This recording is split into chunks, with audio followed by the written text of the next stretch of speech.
त्याच्यामुळे अशा पद्धतीची मित्र पक्षाला वेदना होतील अशा वल्गना करणं हे योग्य नाही असं मला वाटतं.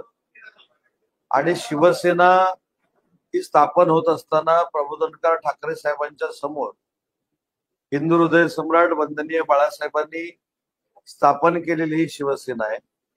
त्याच्यामुळे शिवसेनेचा बाप हा एकच आहे, ते म्हणजे हिंदू हृदय सम्राट वंदनीय बाळासाहेब ठाकरे.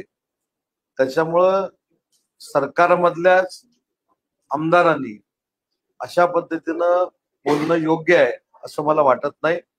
कारण शेवटी शिवसेना ही जी संघटना आहे एका वेगळ्या विचारधारेची आहे आणि वेगळ्या विचारधारा ही माननीय वंदनीय बाळासाहेबांनी स्थापन केलेली आहे. त्याच्यामुळे अशा पद्धतीची वक्तव्य होणं ही योग्य नाही.